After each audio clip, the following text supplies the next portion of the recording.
Nilai nih. Bismillah. Oke, baik. Sebelumnya, Assalamualaikum warahmatullahi wabarakatuh. Selamat siang dan salam. Waalaikumsalam warahmatullahi wabarakatuh. Oke, selamat siang dan salam sejahtera untuk kita semua kawan-kawan. Gimana nih kawan-kawan? Kabarnya? Udah baik semua ini? Sehat-sehat? Alhamdulillah Alhamdulillah, baik semua ini. alhamdulillah baik. Luar biasa. Dan Wah, luar ini biasa. Walaupun puasa kan semangat ini selalu aduh, benar, Allahu semangat. Akbar. benar Mantap Mas Yuda sekali. ini. Ya, ini lagi bulan puasa ini kita ini. Teman-teman pada di mana ini? Pada di rumah masing-masing ya? Ya, karena kan kuliah online. Ya, benar begitu. Merasakan Oke, juga ini, Bung. kawan-kawan, kita pada siang hari ini akan membahas topik yang sangat-sangat hangat ini, yaitu berkaitan dengan tanggung jawab sosial dan bisnis yang merugikan konsumen. Oke, sebelumnya kawan-kawan akan membawakan topik yang sangat-sangat fenomenal juga ini. Nanti bisa sekaligus sharing bersama kita, siapa tahu nanti akan memberikan manfaat yang sangat berguna bagi kita ke depannya. Oke, saya akan share screen terlebih dahulu. Oke, sudah kelihatan kawan-kawan? Sudah.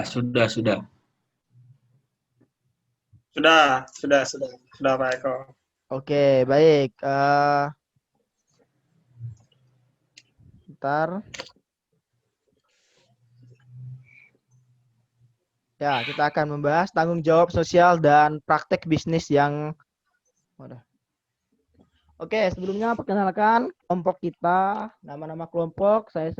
Yang pertama ada Yoga Nur Setiawan, NIM 18081610. Kemudian saya sendiri Eko Gandhi Wijaya 18081603. Kemudian ada Muhammad Dava Mahendra, NIM 18081396. Kemudian ada Andika Robinson, NIM 18081711. Oke, yang pertama kita akan membahas apa sih itu tanggung jawab sosial. Oke, tanggung jawab sosial secara teori dalam melakukan bisnis, perusahaan tidak hanya mementingkan keuntungan dan pemegang saham semata, tetapi juga kewajiban dalam beroperasi di mana dapat memberikan manfaat secara luas baik dari segi sosial, ekonomi, ataupun lingkungan. Organisasi standarisasi internasional atau yang biasa kita sebut dengan ISO menekankan pentingnya kemampuan perusahaan dalam menjaga keseimbangan antara performa perusahaan-perusahaan dan mengatasi isu sosial dan lingkungan yang muncul akibat operasi perusahaan yang sedang berjalan. Nah, kawan-kawan, tanggung jawab sosial perusahaan merupakan penetapan kebijakan dalam mempromosikan keseimbangan antara keuntungan perusahaan dan keuntungan yang diperoleh masyarakat secara keseluruhan. Sekarang, ini semakin banyak perusahaan dan investor yang memiliki komitmen untuk memperhatikan dampak sosial yang mungkin ditimbulkan sebelum pelaku ekonomi maupun tidak maupun perusahaan harus beradaptasi dengan fenomena yang sedang terjadi di era industrialisasi ini, di mana konsumen hanya mementingkan produk dengan harga murah. Sekarang konsumen sudah memikirkan apa dampak produk yang mereka beli terhadap lingkungan sekitar dirinya. Nah, saya akan beri contoh terkait peran atau tanggung jawab sosial perusahaan terhadap lingkungan ataupun konsumen. Oke, contohnya itu perusahaan Starbucks. Siapa sih yang tidak kenal dengan perusahaan Starbucks? Yaitu perusahaan skala internasional yang sudah banyak ada di manapun. Kemudian dengan brand yang sangat kuat, terus cita rasa juga yang istilahnya sangat banyak penggemarnya. Kemudian kedai kopi terbesar di Amerika Serikat ini, salah satu aksi yang dilakukan Starbucks sebagai bentuk tanggung jawab sosial adalah ethical sourcing. Apa sih yang dimaksud dengan ethical sourcing? Ethical sourcing yang dimaksud adalah bagaimana cara Starbucks mendapatkan bahan utama dalam bisnis yaitu kopi. Perusahaan ini meluncurkan program-program yang mendukung kesejahteraan petani kopi, seperti kondisi kerja yang manusiawi, kesejahteraan hidup para petani kopi, upah yang sesuai, yang akan diverifikasi oleh tim yang telah ditunjuk oleh Starbucks. Starbucks berkomitmen 100% supply kopi yang digunakan haruslah melalui ethical sourcing. Nah, apa yang diperoleh Starbucks dilakukan semua hal di atas. Yang didapat adalah reputasi yang baik dan juga menjaga keberlangsungan bisnisnya. Saat ini semakin banyak perusahaan yang menyadari bahwa secara langsung atau tidak langsung dampak sosial dan dampak lingkungan akan mempengaruhi bisnis mereka dalam jangka panjang. Nah, inilah yang dimaksud dengan peran dari tanggung jawab sosial oleh perusahaan kepada masyarakat, pada lingkungan, dan kepada konsumen tentunya. Tentunya dengan adanya tanggung jawab sosial ini, perusahaan menginginkan adanya reputasi yang baik untuk jangka panjang. Jadi, maka dari itu sangat-sangat diperhatikan oleh perusahaan yang dimaksud dengan tanggung jawab atau peran sosial. Oke, kawan-kawan. Kemudian kita akan masuk ke unsur penting tanggung jawab sosial perusahaan yang akan dibahas oleh Saudara Yoga Nur Setiawan. Saudara Yoga Nur Setiawan, bisa terdengar suara saya? Sangat jelas, Mas Eko. Oke. Unsur penting dari tanggung jawab sosial perusahaan. Silakan Mas Yoga untuk memaparkan dan menjelaskan secara detail kepada kawan-kawan yang mungkin nanti akan menjadi ilmu yang bermanfaat juga. Silakan, waktu dan tempat saya persilakan untuk Mas Yoga. Oke, terima kasih waktunya yang telah diberikan kepada saya, Mas Eko. Di sini saya akan menjelaskan tentang unsur penting tanggung jawab sosial perusahaan. Unsur yang pertama adalah triple bottom line. Bagi kamu yang belum tahu apakah itu triple bottom line, jangan takut, sangat sederhana kok. Triple line, 3 elemen penting. Yang pertama, memiliki peranan penting sosial di sebuah kepuasan para pekerja tidak hanya secara finansial tetapi juga secara sosial.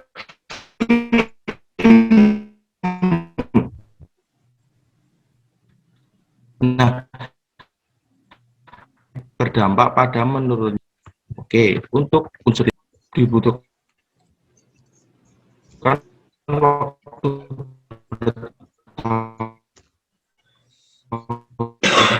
membangun reputasi yang baik. Jadi karena adanya kecelakaan yang berdampak pada kerusakan lingkungan. Sebagai contoh, yang bisa kamu lakukan,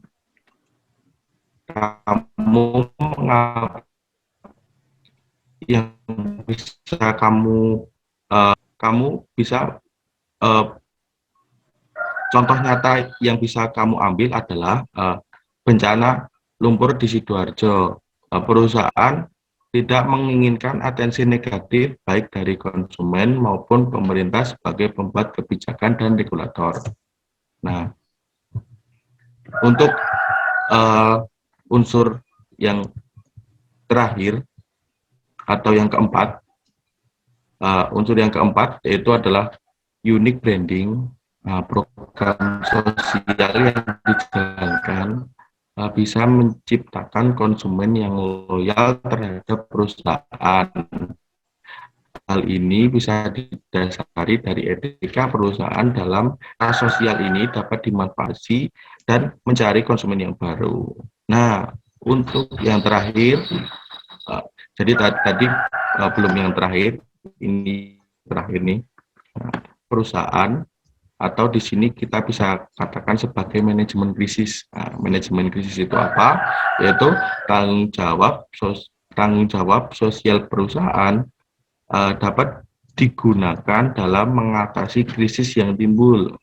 Krisis yang timbul adalah apabila terjadi pemboikotan terhadap produk atau timbul isu-isu lingkungan dan sosial.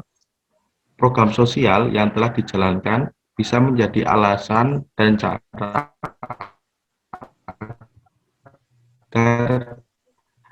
krisis yang sedang terjadi tidak semakin membesar, dan isu-isu yang beredar bisa dijawab berdasarkan kegiatan sosial yang sebelumnya telah dilakukan perusahaan. Itu mengetahui saja unsur jawab sosial ini tentang jenis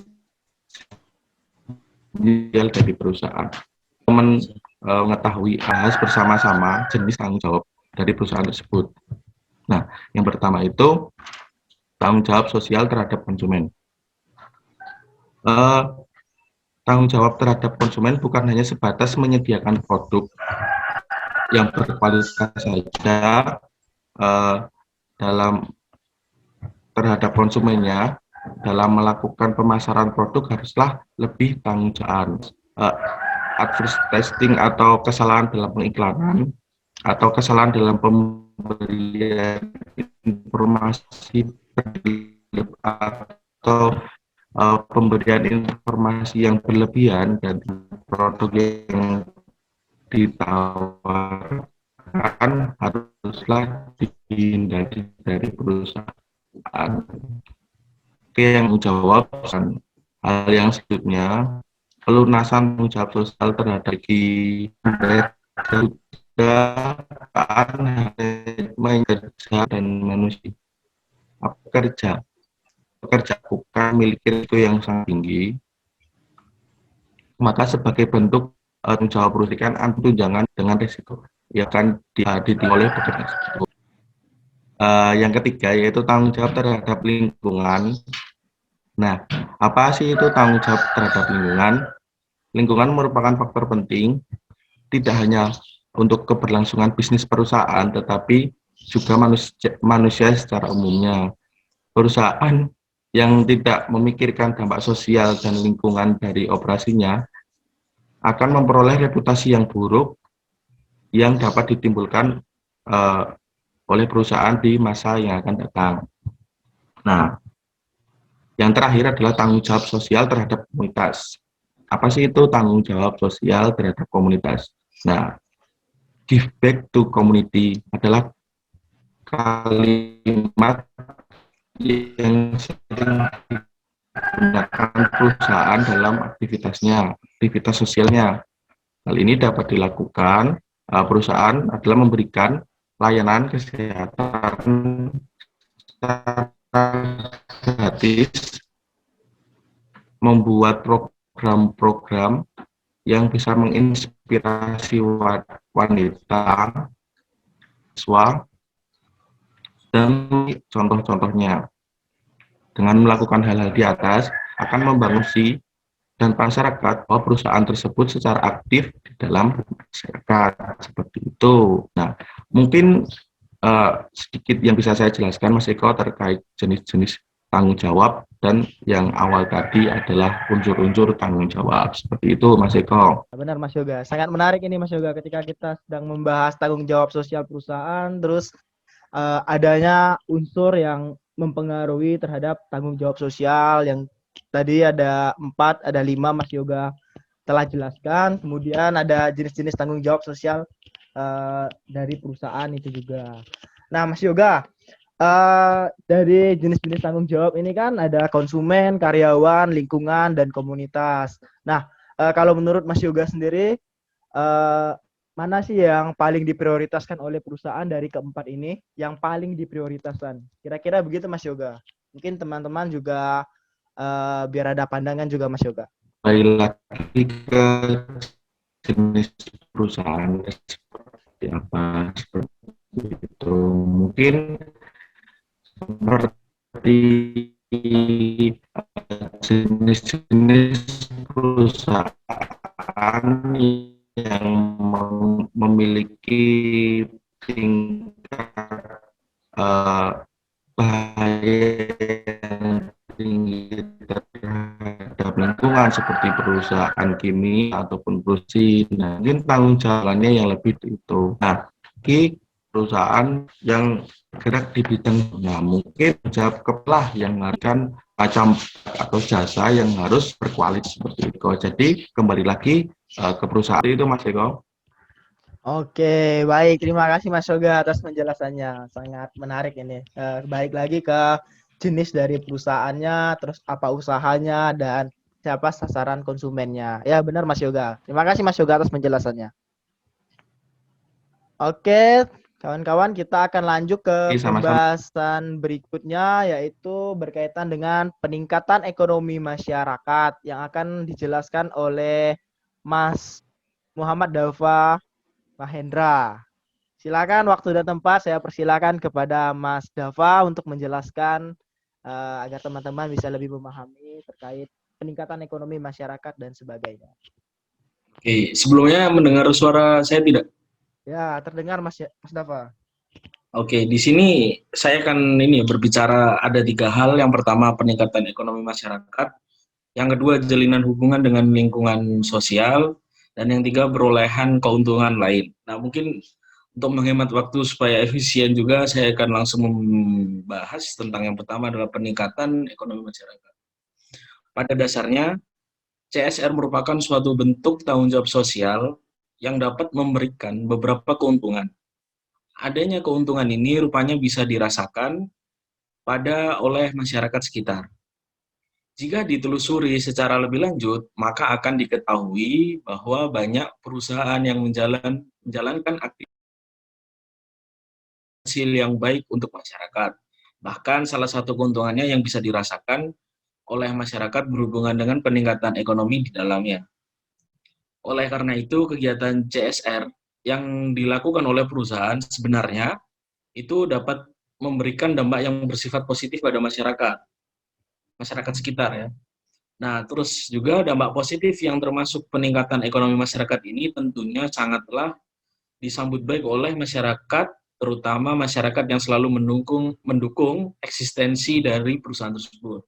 Itu yang pembahasan tentang peningkatan ekonomi masyarakat. Nah, lanjut ke pembahasan kedua, yaitu jalinan hubungan dengan lingkungan sosial.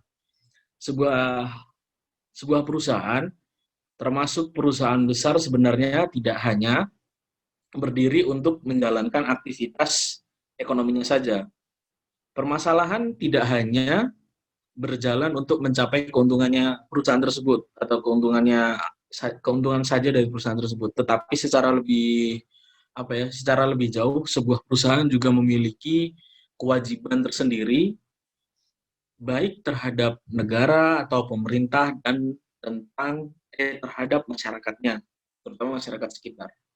Maka dengan adanya kegiatan CSR, tentunya perusahaan dapat selalu menjalin hubungan baik dengan masyarakat dan lingkungan sekitar. Sebab melalui kegiatan CSR ini, perusahaan dapat berinteraksi secara langsung di masyarakat. Jadi perusahaan ini bisa berdampak langsung kepada masyarakat dan bisa menimbulkan konflik yang baik sosial terhadap masyarakat sekitar di perusahaan tersebut. Nah, terus yang kedua, perusahaan juga dapat melakukan komunikasi secara langsung dengan masyarakat. Adanya aktivitas yang merupakan bentuk dari tanggung jawab sosial perusahaan ini merupakan salah satu cara bagi perusahaan untuk bisa menjalin hubungan sosial dengan lingkungan sosial di sekitarnya. Nah, terus yang lanjut pembahasan ketiga. Pembahasan ketiga adalah perolehan keuntungan lain. Rupanya, keuntungan yang bisa didapatkan oleh suatu perusahaan dari aktivitas CSR tidak hanya 1 atau 2 saja, bahkan mungkin 3 atau 4. Tetapi ada berbagai macam keuntungan yang bisa didapatkan oleh perusahaan. Misalnya saja nih, adanya dukungan lebih dari masyarakat pada perusahaan. Dukungan ini tentunya akan membuat perusahaan ini bisa terus berdiri dan bertahan atau terus eksis, maka perusahaan bisa terus melanjutkan misinya demi mencapai visi dan misi tujuan yang telah ditetapkan sejak sebelumnya atau visi dan misi perusahaan tersebut. Nah, selain itu, dukungan dari lingkungan sosial kepada perusahaan juga bisa berujung pada keuntungan yang lebih banyak yang bisa didapatkan oleh perusahaan. Nah, Mungkin itu aja yang mungkin dapat saya sampaikan terkait 3 poin tersebut. Dari tadi ada perolehan keuntungan lain, jalinan hubungan dengan lingkungan sosial, dan peningkatan ekonomi masyarakat. Begitu Pak Moderator, mungkin bisa saya kembalikan ke Pak Moderator, Pak Iko Gandhi. Terima kasih. Oke, baik. Terima kasih juga Mas Dava telah menjelaskan apa sih manfaat dari tanggung jawab sosial itu terhadap masyarakat luas. Tadi ada 3 yang saya dengar juga, peningkatan ekonomi masyarakat, terus hubungan dengan lingkungan sosial, terus perolehan keuntungan lain. Nah, menurut Mas Dava sendiri nih, saya ingin menanyain juga terkait hubungan dengan lingkungan sosial. Nah, menurut Mas Dava sendiri, dengan adanya tanggung jawab sosial sendiri dari perusahaan kepada masyarakat luas, bentuk yang seperti apa sih manfaat yang didapatkan oleh lingkungan sosial itu sendiri? Mungkin kira-kira begitu, Mas Dava. Mungkin bisa ada penjelasannya Oke, sedikit. jadi izin menjawab juga ya. Mungkin ini yang ditanyakan, apa sih dampak positif dari perusahaan dengan lingkungan sosial sekitar gitu. Ya, benar Mas Kalau Dava. menurut saya pribadi ya, sebagai contohnya ada salah satu perusahaan kontraktor aspal, kontraktor pasir dan batu ini di dekat rumah saya. Dan keuntungannya untuk warga sekitar adalah, atau lingkungan sosial adalah, mereka memperkerjakan warga sekitar, dan setiap tahunnya mendapatkan yang namanya tunjangan itu per RT. Kalau tidak salah itu per RT itu per tahun 20 juta. Nah, itu mungkin kalau ditarik sisi positifnya, perusahaan tersebut mengasih tunjangan 20 juta per tahun untuk RT, dan itu nanti sama RT bisa dimanfaatkan untuk kemajuannya desa tersebut. Misalkan bisa dibangunkan pendopo, bisa dibelikan alat pemotong rumput dan yang lain-lain. Mungkin seperti itu, Pak Iko Gandhi. Oke, baik. Terima kasih Mas Dava. Sedikit tercerahkan juga ini. Memang benar jika adanya tanggung jawab sosial dari perusahaan itu, terutama masyarakat sekitar akan mendapatkan dampak positif seperti yang tadi Mas Dava sampaikan juga. Oke, terima kasih Mas Dava. Oke, selanjutnya kita akan masuk ke topik yang terakhir, yaitu praktek yang merugikan konsumen, yang nantinya akan dibawakan oleh Mas Andika Robinson ini terkait praktek yang merugikan konsumen. Oke, Mas Andika sudah terdengar suara saya? Sudah masuk. Oke, silakan waktu dan tempat saya persilakan. Oke, terima kasih kepada moderator. Ini saya ingin dulu ya. Kalau saya lihat tadi penyampaian dari Mas Eko, Mas Dava, dan Mas Yoga ini sangat luar biasa ya. Dari materi pertama tadi itu terkait dengan tanggung jawab sosial ya, tanggung jawab sosial. Kalau saya lihat itu tadi sebenarnya sangat luar biasa. Starbucks ini menjaga konsistensi dia kan, menjaga konsistensi ini. Oke, kita langsung saja masuk untuk materi selanjutnya, itu praktek yang merugikan konsumen. Ini kita melihat dari menurut undang-undang ya. Yang pertama itu menurut Undang-Undang 05 tahun 1999 tentang praktek monopoli. Menurut Undang-Undang 05 tahun 1999 tentang praktek monopoli adalah pemusatan kekuasaan ekonomi di suatu atau lebih pelaku usaha yang mengakibatkan dikuasainya produksi atau pemasaran atas barang dari atau jasa tertentu sehingga menimbulkan persaingan usaha yang tidak sehat. Di sini penjelasannya lebih ke pelaku usaha yang tidak sehat gitu ya. Yang nantinya dapat merugikan kepentingan umum. Undang-Undang Anti Monopoli 05 tahun 1999 ini memberi arti kepada monopoli sebagai suatu penguasaan atas produksi. Dia menguasai dan atau pemasaran barang atau jasa tertentu oleh suatu pelaku usaha atau kelompok. Dia lebih ke misalnya perusahaan atau kelompok komunitas seperti itu. Pemasaran barang atau jasa ini, penggunaan jasa tertentu oleh suatu pelaku usaha, yaitu tertuang di pasal 1 ayat 1 Undang-Undang Anti Monopoli. Sementara yang dimaksud dengan praktek monopoli adalah suatu pemusatan kekuasaan ekonomi oleh suatu atau lebih pelaku yang mengakibatkan dikuasainya produk atau pemasaran atas barang dan jasa tertentu, sehingga menimbulkan suatu persaingan usaha yang tidak sehat dan dapat nantinya merugikan kepentingan umum sesuai dengan pasal 1 ayat 2 Undang-Undang anti monopoli. Dan juga kita lihat berdasarkan Undang-Undang Nomor 5 Tahun 1999, itu dijelaskan bahwa monopoli itu merupakan suatu bentuk penguasaan atau produksi dan atau pemasaran barang atau jasa suatu pelaku atau kelompok pelaku usaha. Praktek monopoli yaitu suatu usaha pemusatan kekuasaan ekonomi oleh suatu atau lebih pelaku usaha yang mengakibatkan dikuasainya produksi atau pemasaran atas barang dan jasa tertentu sehingga menimbulkan persaingan usaha yang tidak sehat, dapat merugikan kepentingan umum. Dan juga di sini juga dijelaskan bahwa persaingan tidak sehat itu persaingan antar pelaku usaha dalam menjalankan kegiatan produksi dan atau pemasaran barang dan jasa dilakukan dengan cara tidak jujur atau melawan hukum atau menghambat persaingan usaha. Seperti itu. Selanjutnya itu adalah kegiatan yang dilarang.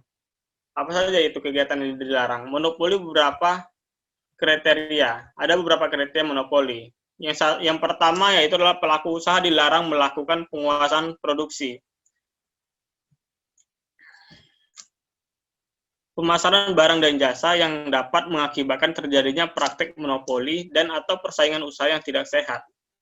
Yang kedua yaitu pelaku usaha dapat diduga atau dianggap melakukan penguasaan atau produksi pemasaran barang dan jasa apabila yang pertama itu barang dan jasa bersangkutan belum ada substitusinya. Yang selanjutnya itu mengakibatkan pelaku usaha lain tidak dapat masuk dalam persaingan dan jasa yang sama. Yang ketiga itu pelaku usaha atau satu kelompok pelaku usaha menguasai lebih dari 50% pangsa pasar, jenis barang dan jasa tertentu. Dan yang kedua dari kegiatan yang dilarang yaitu mensponsori berdasarkan pasal monopoli berdasarkan pasal 18 Undang-Undang Nomor 5 Tahun 1999 dilarang praktik monopoli sebagai berikut.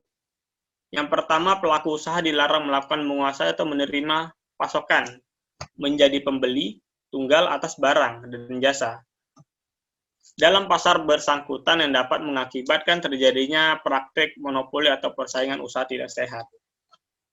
Selanjutnya itu pelaku usaha patut diduga dianggap menguasai penerimaan pasokan, itu menjadi pembeli tunggal sebagai mana yang dimaksud apabila suatu pelaku usaha atau suatu kelompok pelaku ini untuk menguasai lebih dari 50% pasar atau jenis barang atau jasa tertentu. Yang terakhir adalah penguasaan pasar. Oke. Ada beberapa usaha yang tidak sehat, yaitu berupa yang pertama, mengelola dan atau menghalangi pelaku usaha tertentu untuk melakukan kegiatan usaha yang sama pada pasar bersangkutan. Jadi dia ingin pasar itu milik dia saja, tidak boleh ada yang orang lain seperti itu. Yang kedua, menghalangi konsumen atau pelanggan pelaku usaha pesaing untuk tidak melakukan kegiatan usaha yang sama pada pasar yang bersangkutan. Ini hampir mirip sama dengan poin pertama ya. Yang ketiga itu melakukan praktek diskriminasi terhadap pelaku usaha tertentu. Seperti menjelek-jelekan, itu kan diskriminasi atas usaha tertentu dan juga misalnya lebih ke mengeluarkan image yang buruk terhadap pelaku usaha lain seperti itu. Yang keempat yaitu persengkongkolan. Dia lebih ke kerjasama yang buruk seperti itu. Ada beberapa bentuk persengkongkolan yang dilarang oleh Undang-Undang Nomor 5 Tahun 1999 dalam pasal 22 sampai dengan pasal 24, yaitu yang pertama, dilarang melakukan persengkongkolan dengan pihak lain mengatur atau menentukan pemenang tender sehingga mengakibatkan terjadinya persaingan usaha yang tidak sehat. Yang kedua, dilarang bersekongkol dengan pihak lain untuk mendapat informasi kegiatan usaha persaingan dikualifikasikan rahasia perusahaan. Yang ketiga, dilarang bersekongkol dengan pihak lain untuk menghambat produksi pemasaran barang dan jasa pelaku usaha persaingan dengan maksud agar barang dan jasa yang ditawarkan atau dipasok menjadi berkurang, baik jumlah, kualitas, maupun kecepatan waktu yang dipersyaratkan. Yang terakhir adalah posisi dominan. Oke. Dalam pasal 1 ayat 4 Undang-Undang Nomor 5 Tahun 1999 menyebutkan posisi dominan merupakan keadaan di mana pelaku usaha tidak mempunyai pesaing yang berarti dalam kegiatan dengan mangsa pasar, dikuasai sebagai pelaku mempunyai posisi tertinggi atau persaingan di pasar. Jadi dia lebih mendominan sekali di pasar itu. Mungkin itu saja moderator yang bisa saya sampaikan. Mungkin kalau misalnya belum jelas bisa kita diskusikan kembali gitu ya, biar kita lebih bisa mencerna materi lebih dalam seperti itu moderator. Mungkin sekian dari saya moderator. Oke, baik, terima kasih Mas Andika atas penjelasan yang tadi diberikan, sangat-sangat menarik, yaitu berkaitan dengan praktek yang merugikan konsumen. Nah, saya ingin bertanya mungkin sedikit kepada Mas Andika. Nah, menurut Mas Andika atau sepengetahuan Mas Andika, ada nggak sih praktek-praktek yang merugikan konsumen atau pelaku usaha lainnya di tempat Mas Andika atau di lingkungan sekitar Mas Andika yang Mas Andika ketahui? Mungkin itu sih Mas Andika. Oke, terima kasih Pak Moderator. Kalau saya melihat sendiri ya di kejadian realitanya di tempat saya gitu ya, tempat saya itu kan di Sumatera atau di daerah Bengkulu. Kalau saya lihat kebanyakan itu orang menjatuhkan kebanyakan persaingan yang tidak sehat ya tadi ya Mas Eko. Mereka lebih ke penghancuran Blacksmith dari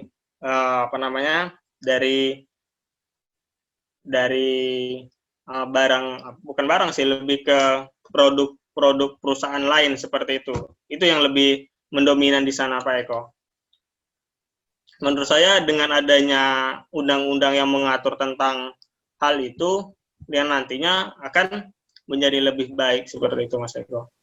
Wah, seperti itu ya Mas Andika. Memang setiap daerah mungkin berbeda-beda ya Mas Andika. Ya. Oke, sangat menarik jawaban dari Mas Andika. Oke, mungkin untuk pembahasan kita sudah selesai pada siang hari ini, yaitu sudah sampai ke pembahasan terakhir, yaitu praktek yang merugikan. Nah, dari teman-teman sendiri, adakah yang masih dibingungkan atau yang mungkin bisa kita sharingkan bersama terkait topik kita pada hari ini, yaitu tanggung jawab sosial dan praktik bisnis yang merugikan oleh konsumen.